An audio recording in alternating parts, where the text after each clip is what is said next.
To implement low carbon adoption, you need a good plan, a plan that takes a lot of things into consideration. I found a company that takes data and combines it with AI to create personalized low carbon plans so that we can all make good decisions to lower our carbon footprint.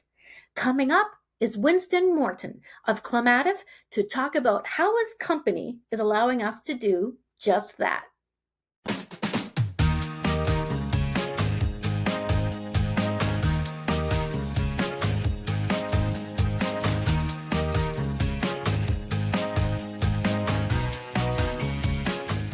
Hi, Winston. Thanks for joining me today. Hey, Maria. Thanks for having me. So tell me, what is Climative? Who are you guys? What are you all about? Yeah, thanks, Maria. So, Climative is we run a climate data platform, and our platform provides market-wide energy and climate assessments for buildings. Interesting.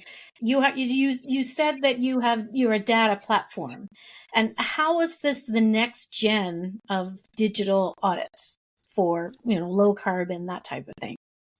Yeah. So the market, the way we are working today, and back up a little bit, buildings make up about 20% of the carbon output in the world. So we've realized that we're only working at a pace in North America in particular that has us on track to maybe take about 90 or close to 100 years to cover the whole building stock from a retrofit perspective.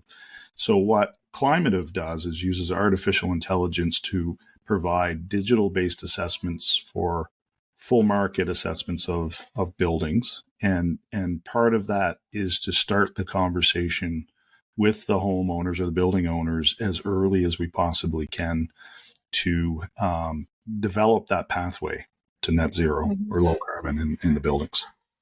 Interesting. Well, we all know there's a climate problem here in North America, but where does Climative come in to kind of help the climate or address it? Yeah, it all starts with the building owner. We have a lot of tools that help the building owner be more informed and make better decisions. And again, back to these conversations that we need to start. There's only been about 10% of the building stock assessed to date. So we're working on the 90%. How do we get that conversation started with as many building owners as we can? And so, that's what we do. We work with stakeholders in the ecosystems, like provinces, like states, local governments, utilities, efficiency organizations, and we help them amplify their message, amplify their programs, and make it much, much easier for homeowners to consume these programs. There can be confusion around rebates. A lot of people, one hand isn't talking to the other. The utilities and the cities and the governments are all involved. How can your organization help, homeowners assess and understand the rebates? Yeah. It's actually getting worse, not better. So we see a lot of messages from a lot of different places. So there's a couple of things we do in our platform that helps in this process. Number one, it provides one place to independently evaluate what could benefit your building. So we have automatic assessments, for example, of what a national rebate program would have an impact for your particular building. So we do those things using machine learning and AI models. And so we tend to want to put that information in front of the customer to drive decisions as quickly as we can. But the platform also provides local or regional programs. So in our platform, we have a couple of concepts, which if you think about advice, people expect independent advice.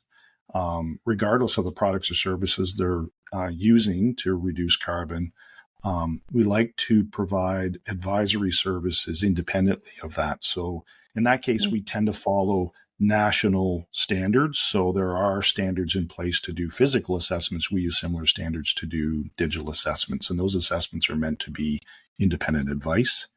And then the second part of the platform is we have the capabilities of providing offers. And rebates are one of those things. It could be low interest loans. It could be product offers. It could be rebates.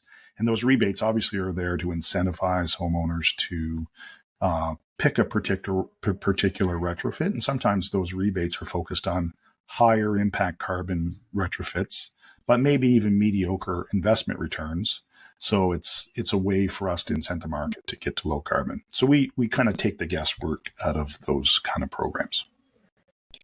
In an earlier conversation, you mentioned that 90%, it was really high, of residential homes, they have yet to be assessed or audited, for low carbon, just to offset. So what are some of the benefits, to the consumer, and what can they expect from your platform?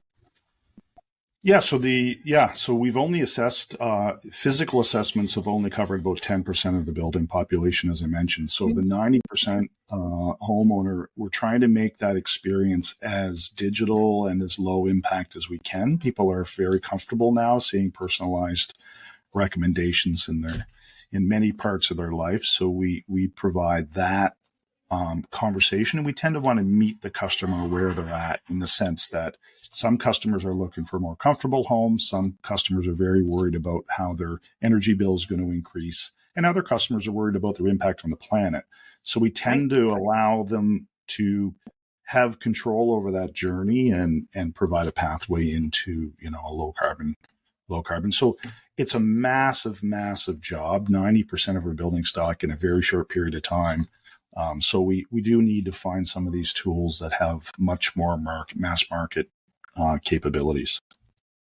You mentioned earlier about creating a massive demand, or there's a massive demand for positive ROI. And what is positive ROI? What do you mean by that? Yeah, so just about every home has a positive ROI on a retrofit, which is pretty amazing when you think about it. There's always something in a pathway to net zero that actually is actionable and provides a positive financial return. So the question is, if we have 90% of the homes out there that have a positive ROI, why isn't that happening?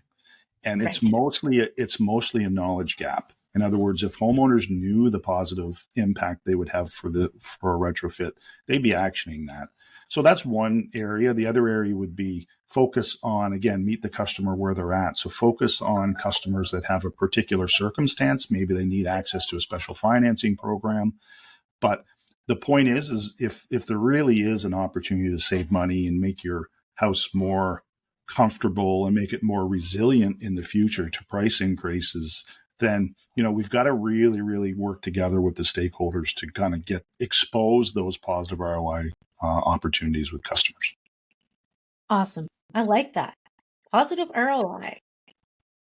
What blew me away is how soon, Canadian banks will report carbon scores on mortgages, which was really surprising. So how might this affect homeowners? Initially, it may not have a huge impact on homeowners, because the first wave of banks will be just simply reporting the carbon impact, or what they call financed carbon, which falls into mortgage. So what the banks are going to be doing is starting to collect this data on the finance impact in the market.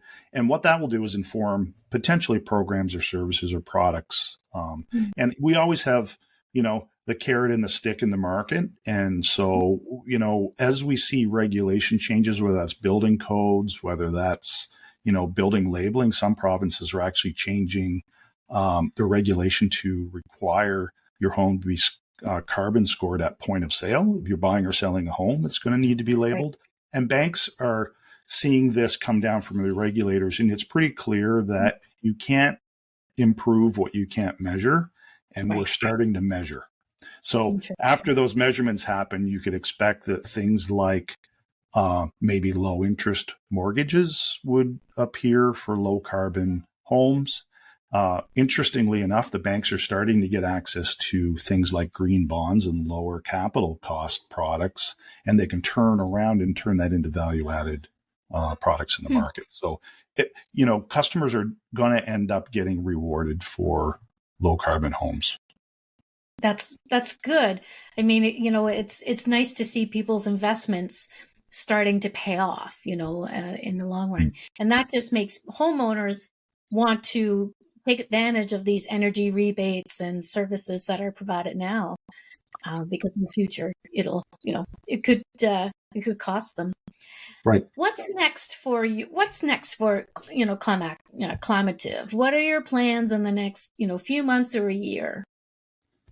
Yeah, so we're rolling. We have about 2 million homes assessed in the platform right now, and we're working very hard at deploying, fairly large jurisdictions of these digital assessments just to start that conversation. So I'd say in a nutshell, we're trying to start as many conversations as we can, both with stakeholders and homeowners, to get that pathway started to low carbon. So that's what we're working on. I think we're going to find, from our perspective, we've done quite a lot of work in Canada. We've got pretty good product market fit. We're working with some amazing partners out there, and the next step for us probably will be enter into the U.S. market as well. Yes, that'll be exciting. That'll be really great. All right. Well, thank you so much for your time today, Winston. I really enjoyed talking to you and learning more about your platform. It's definitely a game changer, and anything that provides the consumer with information, it's all great. And it's nice to see you're tackling the AI, all the advantages that can happen there. Yeah, we've been in the AI business. It's funny. It seems to be a trendy thing, but we've been doing it for a number of years. So it's an easy conversation for us to have. And thank you very much, Maria, for inviting me on the podcast. You're doing great work. And, Thanks. and we're big proponents. All right. Take care. All right. Thanks.